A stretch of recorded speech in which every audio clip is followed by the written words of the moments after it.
Seorang wanita asal kota Depok mendadak viral di media sosial. Wanita bernama Melvi Monita, 24, tersebut viral usai berniat menjual ginjalnya. Hal nekat tersebut dilakukannya untuk melunasi utang yang hampir menyentuh angka 1 miliar rupiah. Rupanya, dirinya terlilit utang akibat gagal bisnis minyak goreng.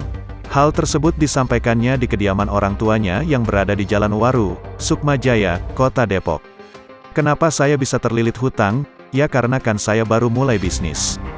Bisnis jualan minyak goreng sama jualan online gitu," kata Melvi pada wartawan, Jumat, tanggal 21 Januari tahun 2022.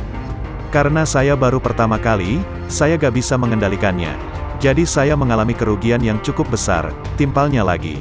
Melvi mengatakan, awal mula dirinya terlilit hutang berawal ketika bisnis minyak goreng yang ditekuninya tersebut merugi. Buntutnya, ia pun melakukan pinjaman ke banyak orang, untuk menutupi kerugiannya tersebut. "Terus saya minjam uang ke sana buat menutupi kerugian ini. Terus saya minjam lagi buat mengganti yang saya pinjam.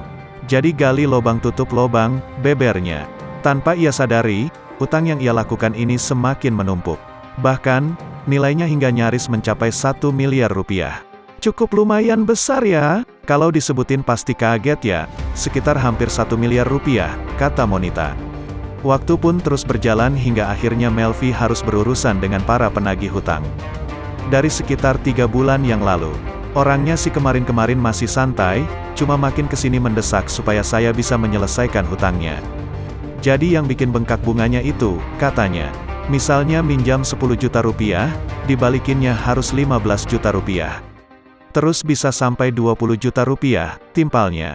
Belakangan ini, Monita mengaku para penagih utang tersebut semakin sering mendatangi kediamannya untuk menagih. "Kadang kalau saya enggak ada dia nungguin sampai pagi," ucapnya. Lebih lanjut, Monita mengaku suaminya yang berprofesi sebagai karyawan biasa, penghasilannya hanya cukup untuk memenuhi kebutuhan sehari-hari. "Sekarang saya pas-pasan untuk mencukupi anak-anak saya. Apalagi saya kan lagi butuh biaya juga buat lahiran. Usia kandungan saya 7 jalan 8 bulan, bilang Monita. "Suami ada, karyawan biasa. Tapi kan gajinya kecil, cukup buat bayar kontrakan, cicilan motor, susu anak, sama pamper anak," sambungnya lagi. Terakhir, kembali menyoal dirinya yang nekat menjual ginjal, hal tersebut telah dipikirkannya matang-matang. "Iya kan saya pelajari juga, tanya-tanya dampaknya seperti apa ke depannya.